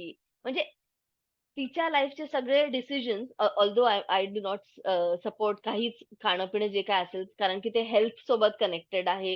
रिलिजन, हेल्थ आणि खूप साऱ्या गोष्टींसोबत कॉम्प्लेक्स आहे ते. मॉरल्स आणि याच्यासोबत. बट जे काय असेल, she will find her way. You are no one to tell her. तर ह्या सगळ्या गोष्टी त्यामध्ये दाखवलेल्या आहेत. आय वुड से की फिल्मबद्दल आपण खूप काही बोललोय. अ, रोहिणीताईंनी पण एवढ्या साऱ्या गोष्टी सांगितल्या. तर I would actually not talk about the film animal now, but I talk about how film sets a culture and how it is adopted. ते कसं पिढ्या दर पिढ्या त्याच गोष्टी केल्या जातात आणि एक काय म्हणू त्याला आपण एक सर्वांना वाटतं की फिल्ममध्ये दाखवते तर बरोबरच आहे आणि आपण आपल्या आयडल्स कारण की film actors are not just actors म्हणजे इंजिनियर आहे, एक एम-बी-ए पण एक फिल्म मेकर किंवा एक फिल्म ॲक्टर स्पेशली जो आहे, तो इन्फ्लुएन्सर आहे. तो गोल सेटर आहे. तो तुमचा बेंचमार्क आहे. तुम्हाला याच्यासारखं बनायचं असतं. तुम्हाला ते कॅरेक्टर्स पण नाही. तुम्हाला ओव्हरऑल त्या फिल्म कॅरेक्टर नाही, ॲक्टर सारखं बनायचं असतं. तर त्याने कोणती फिल्म चूज करावी हे खूप महत्वाचं आहे. खूपच आयरनी आहे एक, की रणबीर कपूरचा एक इंटरव्ह्यू आहे जुना, ज्यामध्ये तो बोलतो, की "I am very selective about what I choose." मी कोणते रोल्स करतोय मला खूप लक्ष देऊन करावं लागतं. कारण की मग त्याच्याने गोल सेट होतात. लोकं ते सगळं फॉलो करतात. मग व्हेन यू नो एव्हरीथिंग मग कशासाठी हे सगळं करताय ना? म्हणजे तुम्ही स्वतःलाच काउंटर करत आहात. लहानपणी फिल्म आलेली तेरे नाम, गजनी तेव्हा बघितल्यात आपण पिढ्या तेरे नाम बनताना, गजनी बनताना आणि फक्त लूक वाईज नाही, फक्त तशी हेअरस्टाईल करून नाही. आता म्हणजे सगळेच आपल्याला रणबीरसारखे मोठे केस, मोठी दाढीवाले दिसतील. पण फक्त त्या तेवढ्यापुरती फॅशनपुरती मर्यादित नाहीये, तर ते त्यांचं पूर्ण कॅरेक्टर आचरणात आणतात. मी माझ्या स्वतःच्या मित्रांना कबीर सिंग होताना पण बघितलं आहे, की आय विल बी म्हणजे ते स्वतःहून ठरवतात, की मी बनेल. मला हे आणि त्यात मुलींना पण असं बघितलं, की ज्यांना हे हवंय, त्यांना आवडतंय. ते त्या कॅरेक्टरच्या प्रेमात आहेत, त्या ॲक्टरच्या प्रेमात आहेत. तर तुम्ही ते सेट करत आहात. असे हे नेहमीच राहिलंय. एक छोटासा एक्झाम्पल देईल मी माझ्या वर्कशॉप्समध्ये पण हा एक्झाम्पल देतो. तर एक कुठलातरी भारतीय मूळचा एक माणूस फॉरेनला सेटल झाला आणि तिथे त्याला एका मुलीबरोबर प्रेम झालं फॉरेनर सोबत आणि तो तिला आपलं प्रेम व्यक्त करण्यासाठी तिच्या मागे-मागे फिरला, गाणी म्हटली, त्याने कविता म्हटली आणि तिला ते एक्सेप्ट नव्हतं. तर ती इरिटेट झाली आणि तिने पोलिस कंप्लेंट केली. कारण की हा लिटरली जाऊन तिला हात लावायला लागला, तिला किस करायला जायला लागला, की माझं प्रेम आहे मी व्यक्त करतो. हक है मुझे, मुझे हक है. Shahid Kapoor's another film which is not a violent film but a very problematic film again. विवाह. खूप लोकांची, खूप मुलींची फेव्हरेट फिल्म असते ती, विवाह. तर असं सेव्हियर पुरुष पाहिजे ना सर्वांना. तर कमिंग बॅक हिअर तर मुलांना पण हे बनायचं आहे, मुलींना पण हे आवडतं. तर हा कल्चर खूपच स्ट्रॉंग आहे. म्हणूनच जेव्हा पहिल्यांदा मला वाटते कुठल्या फिल्मबद्दल संसदेत एवढा स्ट्रॉंगली मत ठेवलं गेलं, इट इस व्हेरी इम्पोर्टंट. आणि मला असं वाटतं पहिल्यांदा मला असं वाटतं, की फिल्मबद्दल खूप दोन्ही प्रकारच्या चर्चा होतात. आजपर्यंत तर होत पण नव्हत्या. People were not discussing films एवढ्या मोठ्या प्रमाणात, किंवा ते एका सवर्ण घेटोमध्ये फिल्म मेकर्समध्ये होतही असेल. पण एवढ्या स्ट्रॉंगली विरोधही नव्हता होत. आणि मला असं वाटतं, की हे करणं खूप जास्त गरजेचं आहे. It is very important to call out such films. आणि एवढा स्ट्रॉंग असला पाहिजे हा विरोध, की ॲनिमल पार्क आलीच पाहिजे नाही. ती रिलीजच होऊ नये एवढा स्ट्रॉंग असला पाहिजे. I will come back to sorry, मला वाटते फ्लो थोडासा माझा मध्ये तुटला. तर फिल्म्स हे नॉर्म सेट करतात. सोसायटीला सगळं सांगतात, की मला फॅशन कसा करायचा, मला आचरण कसं करायचं, मी हा कॅरेक्टर कसं जगेन. बिकॉज प्रत्येक जण आपल्या लाईफमधले हिरो आहेत.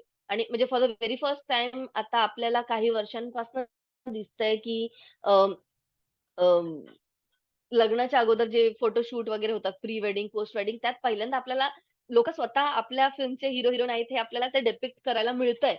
पण हे दिसतंय आपल्याला पहिल्यांदा फोटोज, व्हिडिओजमध्ये. पण हे नेहमीपासूनच होतं, की सगळेजण आपल्या आयुष्यात कुठल्यातरी हिरोला अ, आपला बेंचमार्क अ, अ, विचार करून ठरवून तसे जगत आले आहेत. तर हां, I I was talking about this character who has settled down in some country. तर त्या मुलीने कंप्लेंट केली. तर ही वॉज लाइक, "अशी कशी तू कंप्लेंट करू शकतेस? मी फक्त माझा प्रेम व्यक्त करत होतो." तर ती बोलली, "नाही, तू नाही करू शकत, कारण की मी एक्सेप्ट करत नाही हा प्रेम आणि ही छेडछाड आहे."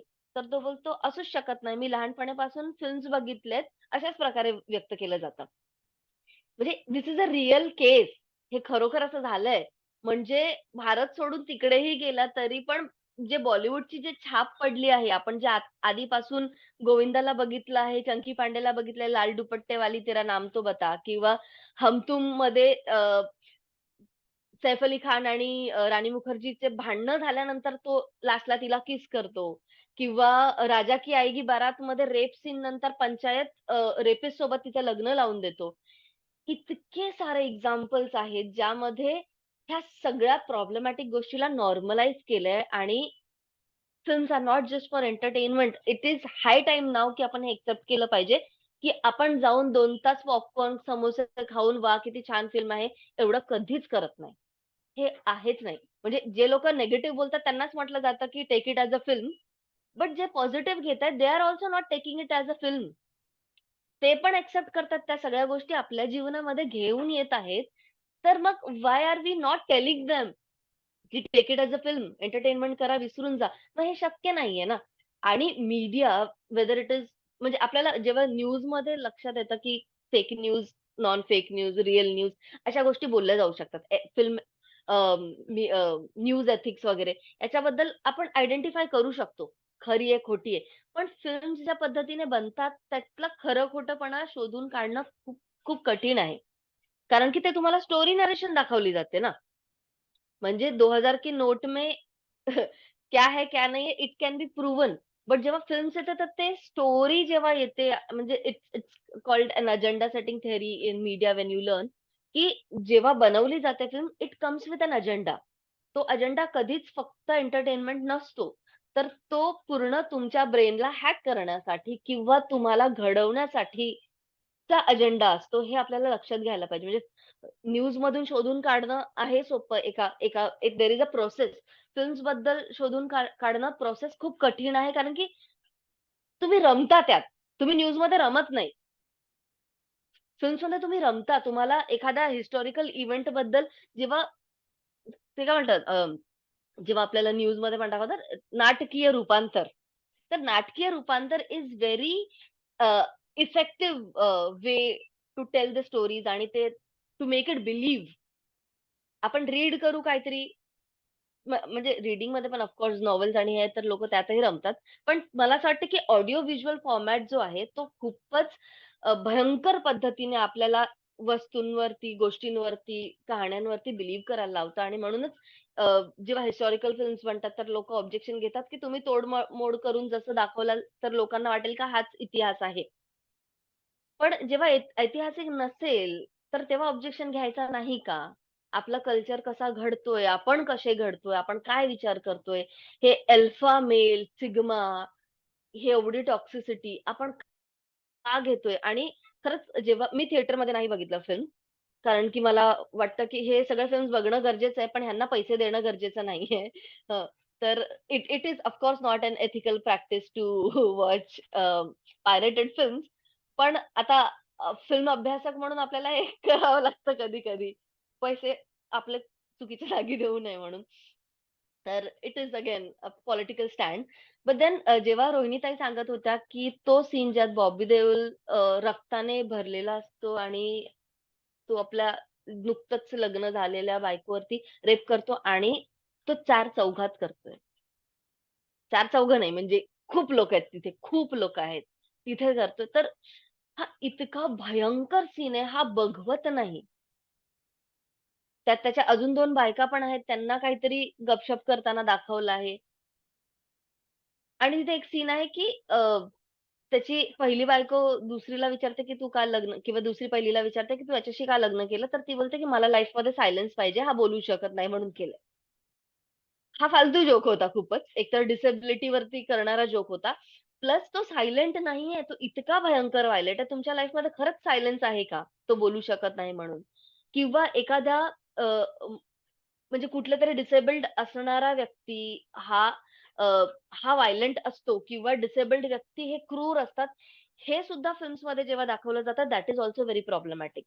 कुठल्याही फिल्म्समध्ये घ्या तुम्हाला एखादा कॅरेक्टर जो तुम्हाला जेव्हा फिल्म कास्टिंग केली जाते किंवा कॅरेक्टर डिझाइन केला जातो, तर क्रुएल बनवण्यासाठी टू ॲड ऑन डिसेबिलिटी हे नेहमीच होत आलं आहे. किंवा अ, तुच्छ दाखवण्यासाठी. म्हणजे लगानमधला कचरा कॅरेक्टर जो अस्पृश्य कॅरेक्टर दाखवलाय, त्याचा हात मोडलेला आहे. व्हेरी पॉप्युलर फिल्म बाहुबली त्यामधला कालकेय हा एका विशिष्ट समाजातून येतो. त्याचा डोळा नाहीये. कारण की तो क्रूअल आहे, तर नुसतं समाजातून त्या त्या रंगाचा, त्या साइजचा दाखवून नाही चालणार. तर त्याला अपंगत्व दाखवलंही पाहिजे. दुसरा कॅरेक्टर जो बाहुबलीमधलाच त्याचे मोठे वडील जे असतात काका, जो जो सगळा क्रुअल माइंड असतो सगळं काही घडवण्यामागचा, त्याला पण अपंगत्व दाखवलंय. तर this film is wrong on so many parameters. म्हणजे तुम्ही जेंडर सेक्शुअलिटीच्या हिशोबाने बघा, तुम्ही रिलिजियस कास्ट ह्या सगळ्या गोष्टींनी बघा, त्यात तुम्ही रिजनल बघा. सगळ्याच गोष्टीतून प्रॉब्लेमॅटिक आहे. म्हणजे रिजनल यासाठी म्हणते, की ते उपेंद्र लिमयेचा म्हणजे मला ते डायलॉग सांगायचं पण नाही, इतकं घाणेरडं आहे. पण त्यामध्ये काही डायलॉग्स आहेत, ज्यात तो पण ग्लोरिफाय करतो आपला मेल इगो आणि हे. पण ह्या सगळ्या गोष्टी इतक्या घाणेरड्या आहेत आणि इतक्या पातळीवरती आपण त्या फिल्मला बघू शकतो, की प्रॉब्लेमॅटिक आहे. तर this film definitely should be called out in in a very big level. Next I will talk about good films. तर दोन्ही प्रकारची चर्चा झाली पाहिजे. कारण की आपण जेव्हा म्हणतो ना, any popularity is a good popularity whether bad or good. तर आपण जेव्हा या पिक्चरबद्दल खूप चर्चा करतो, तर ही पिक्चर अजून पॉप्युलर होते, अजून लोकं बघायला जातात आणि मग त्यातले काही लोकांना ती आवडते सुद्धा. पण मग ज्या चांगल्या फिल्म्स बनत आहेत, त्याबद्दल आपण बोलत नाही. तर चांगल्या फिल्मबद्दल फिल्म अप्रिसिएशनचे सुद्धा सेशन्स झाले पाहिजे डेफिनिटली. कारण की "ये नहीं करो तो क्या करो, ये भी तो पता होना चाहिए." म्हणजे I will connect it with 2 theories. गांधीची थिअरी म्हणते, की "बुरा मत देखो, बुरा मत बोलो, बुरा मत सुनो." बट मला असं वाटतं, की "क्या बुरा है, वो जानने के लिए देखना भी पडेगा." So I will come to Buddha's philosophy एही पसिको, की कम अँड सी. या आणि बघा आणि समजा आणि जाणून घ्या आणि तुमची प्रज्ञा जागृत करा, की हे चुकीचं आहे, एक्सेप्ट इट. त्यानंतर तुमच्या आतमधलं जे धम्म आहे, जे एजिटेशन आहे विथिन यू टू डिसाईड की हे हवंय की नकोय. तर त्यासाठी एहिपस्सिको becomes very, very important I feel. तर I will talk about good films. तर काल रात्री मी एक फिल्म बघितली आहे, मस्त में रहने का. Film is directed by Vijay Maurya आणि त्यामधले मेल कॅरेक्टर्स, फिमेल कॅरेक्टर्स एवढे एम्पॉवर्ड आहेत. म्हणजे त्यात राखी सावंतचा कॅरेक्टर आहे, ज्यात तिच्यासोबत डोमेस्टिक व्हायलन्स दाखवलाय, पण जो male protagonist, one of the male protagonist आहे त्यातला, तो अॅड्रेस करत नाही. त्याला कदाचित लक्षात येते, पण ती स्वतःला एम्पॉवर ती स्वतः करते. She is fighting back her own story आणि ते खूप क्लिअर न दाखवता पण दाखवलं आहे. तर त्यातल्या 3 फिमेल कॅरेक्टर्स आहेत. नीना गुप्ता आहे, एका ऍक्टरचं नाव नाही माहिती. एक म्हणजे ती भीक मागते सिग्नल वरती किंवा त्यांचा गिरोह आहे, चोऱ्या वगैरे करते असा एक कॅरेक्टर आहे. ती एक कॅरेक्टर आहे आणि देअर इज राखी सावंतचा कॅरेक्टर. तर ह्या 3 मुलींचा कॅरेक्टर इतका सुंदर दाखवलाय तिघांनाही. सिच्युएशनल कॉमेडी पण चांगली आहे त्यात. त्यात इतकं सारखं घेण्यासारखं आहे. त्यात मेंटल हेल्थ कशी अफेक्ट होते तेही तुम्हाला दिसतं. श्रीमंतांचे, गरिबांचे, म्हाताऱ्यांचे काय प्रॉब्लेम्स आहेत, ते कसे डील केले जातात. इतकी सुंदर आहे. तर it's a must watch film and I would request a, Bahujan Mahila Sanghatan, की जर तुम्ही सीरीज करत असणार फिल्म्सवरती, तर definitely you should come up with more such films which are good, की जिथून आपण काय शिकू शकतो असं बघायला पाहिजे. Recently I was also watching Newton. त्यावरती मी पुढे काही येत्या दिवसात एक व्हिडिओ करणार आहे. तर न्यूटन मधला जो कॅरेक्टर आहे, तो हीरो कॅरेक्टर असू शकतो. म्हणजे तुमच्या लाईफचा हीरो कोण? तर definitely not Bobby Deol, not Ranbir Kapoor in these films. पण न्यूटन मधला जो कॅरेक्टर आहे, जो हिरोचं काय नाव आहे? मला नाव का नाही आठवत अशा वेळेस. तर तो खूप चांगला ऍक्टर राजकुमार राव आहे ना? राजकुमार राव. हां, सॉरी. Thank you. तर मला असं वाटतंय अशा प्रकारचे अजून फिल्म्स आले पाहिजे चांगले आणि आपण दोन्ही पद्धतीने डिस्कशन्स केले पाहिजे, की जर एखादी फिल्म कॉल आउट करायची आहे, तर त्याला बघून कुठे-कुठे चुकतंय, कोणत्या-कोणत्या पॅरामीटर्स वरती आहे, त्याबद्दल डेफिनेटली बोललं पाहिजे आणि खूप मोठा एको झाला पाहिजे.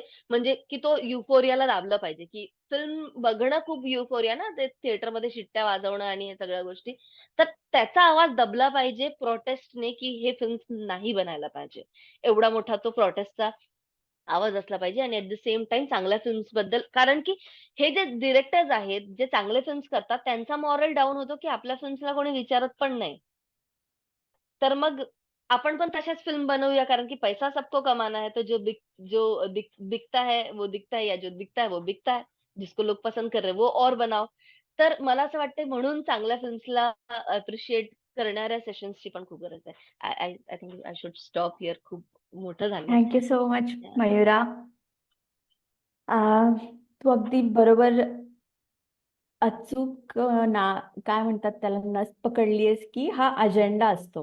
ही नुसतीच फिल्म नसते, तर हा अजेंडा सेट केला जातो आणि आपल्याला दिसतोय की हा कास्ट पेट्रियार्कल अजेंडा असतो. सतत आपण बघितलंय जेव्हापासून इंडियन फिल्म इंडस्ट्री आहे तो तेव्हापासून हा अजेंडा मीडियाचा आपल्याला दिसतो. तर ह्या ह्या फिल्म्स मध्ये म्हणजे आपण काय म्हणू 100च्या वरती वर्ष झालेले आहेत इंडियन सिनेमाला आणि ह्या फिल्म्स मध्ये एक सेंटरला मुद्दा असतो तो म्हणजे प्रेम. तर प्रेमाची डेफिनेशन ना, प्रेमाची शिकवण आपल्याला फिल्म्स मधूनच मिळालेली आहे आपल्या सोसायटीला. पण खूपदा आपण जे अडॉप्ट करतो, जे आत्मसात करतो, जे प्रेमाचं आपलं आकलन असतं फिल्म्स मधनं, ते बहुधा आपण ऍज अ वुमेन किंवा ऍज अ काय म्हणू आपण एक ऑप्रेस्ड जेंडर, वुमेन आणि इतरही जेंडर, तेव्हा रिलेट करायला जातो तेव्हा आपल्याला ते रिलेट होत नाही. राईट. तर आता या फिल्म्स ज्या आहेत कबीर सिंग आणि ॲनिमल किंवा विवाह फिल्म जरी असेल त्यात सटल व्हायलन्स आहे आणि ह्या फिल्म्समध्ये एक्सप्लिसिट व्हायलन्स आहे, पण व्हायलन्सच आहे आणि प्रेमाची डेफिनेशन आपल्याला रिलेट होत नाही. तर मला तुम्हाला दोघींनाही विचारायचं आहे की कशा प्रकारचं, कारण तर व्हायलन्सला काहीतरी उत्तर देणार असतं तर ते प्रेमच असू शकतं आणि आपण आता पुढची चर्चा प्रेमावरतीच केली पाहिजे. तर तुमच्या दोघींना मला प्रश्न विचारायचा आहे की प्रेमाचं काय, जे कशा प्रकारचं प्रेम हे मूवीज मधनं दाखवण्यात आलं पाहिजे. तुम्हाला याबद्दल काय वाटतं? येस मयुरा. मला असं वाटतं की मी एक्सप्लेन करण्यापेक्षा जर तुम्ही जयंती फिल्म बघितली असेल शैलेश नरवाडेंची, त्यामधली मला लव्ह स्टोरी खूप जास्त आवडली. म्हणजे तिथे काही व्हायलन्स न करता शेवटी संत्याचा जो कॅरेक्टर आहे संतोष, तो जिंकतो. शेवटी पल्लवी त्याला प्रपोज करायला येते, तो रडतोय. एवढी सुंदर लव्ह स्टोरी मी आजपर्यंत कुठल्याच फिल्म मध्ये बघितली नाही. म्हणजे मस्त आहे ते. अं, त्याने स्वतःला ट्रान्सफॉर्म केलं. बऱ्याचदा असं दाखवलं जातं ना, की प्रेम हासिल करने के लिए करना पडेगा ना, तर leave it and work on yourself. Take the criticism, की आपलं कुठे चुकतं आणि प्रेम हासिल करण्यामध्ये नाहीये ना, जे आपल्याला फिल्म्समध्ये नेहमीच दाखवलंय. फिल्ममध्ये अजून काही डायलॉग्स पण आहे ना का अं, क्या छोड़ के चले जाओ अपना होगा तो अपने पास आएगा. ते खूप असे नॉनसेन्स डायलॉग्स आपण नेहमीच ऐकत आलो किंवा मला लहानपणी कुछ कुछ होता है खूप आवडायचा.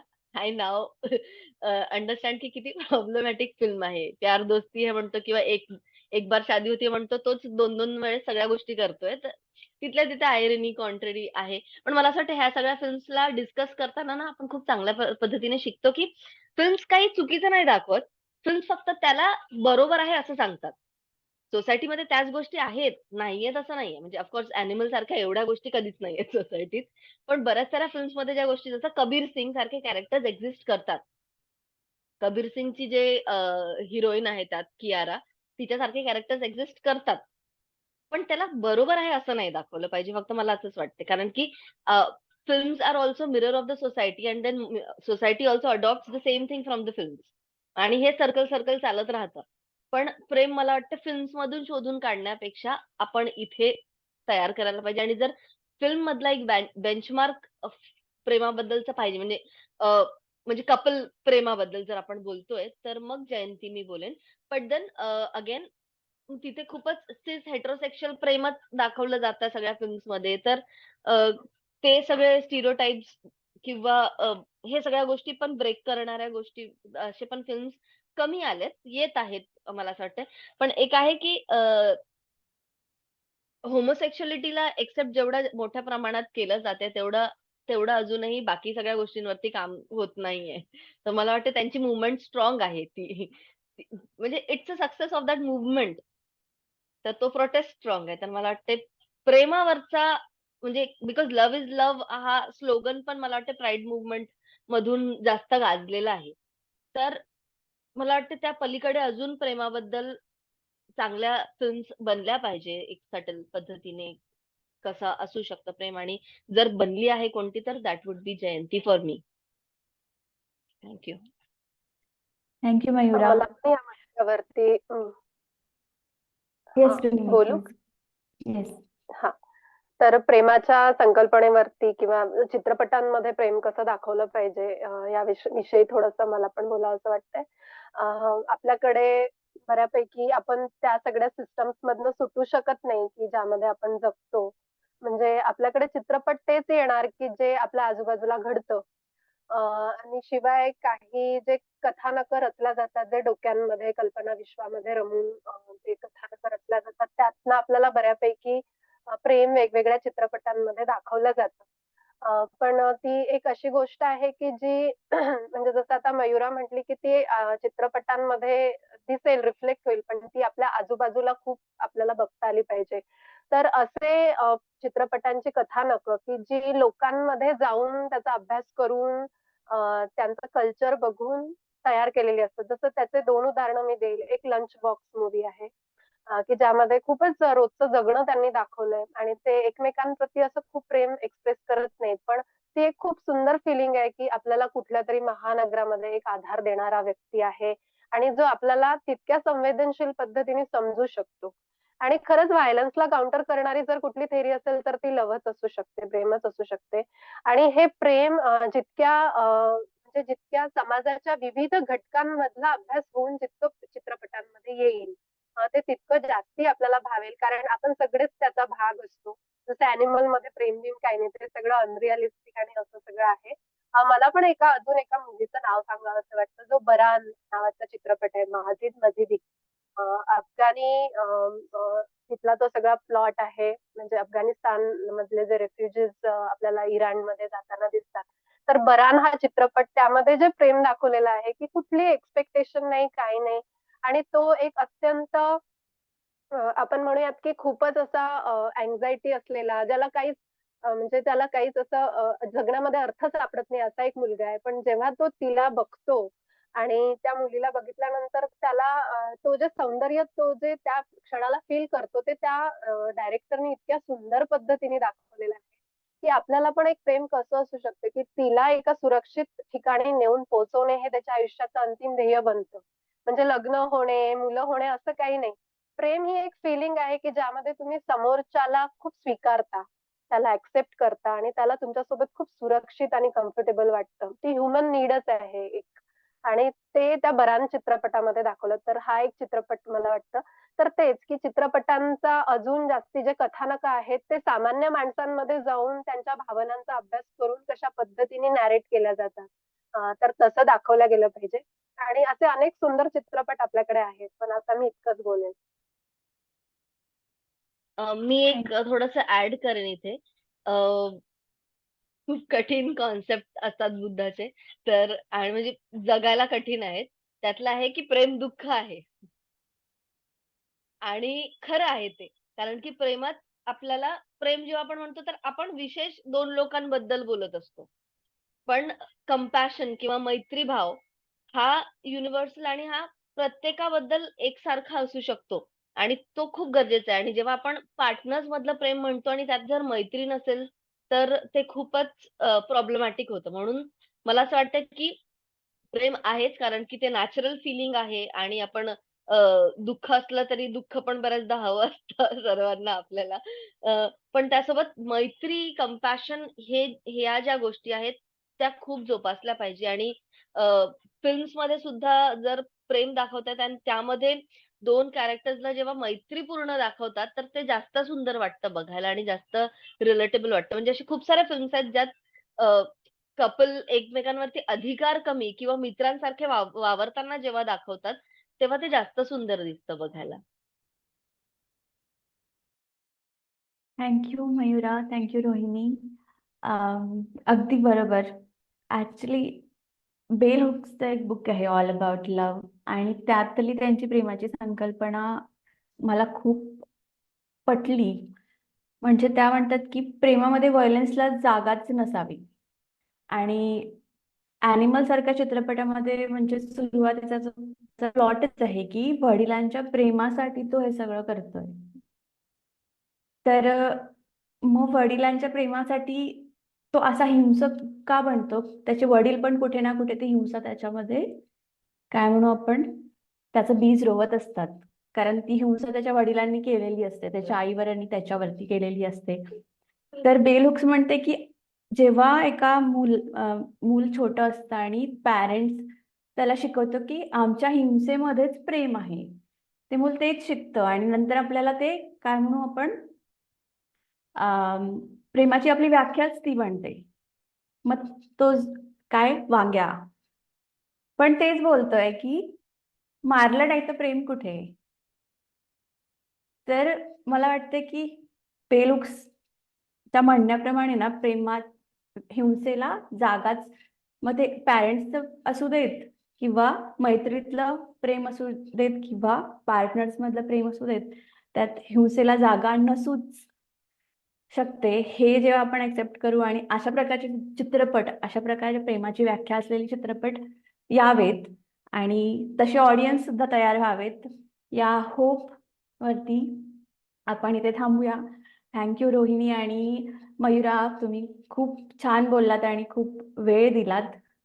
आज अतिशय बिझी तुमच्या शेड्यूलमधनं वेळ काढलात. सत्यशोधक महिला आघाडीच्या वतीने मी तुम्हाला खूप खूप धन्यवाद देते. जय भीम, जय सावित्री आणि आपण इथेच थांबूया. Thank you.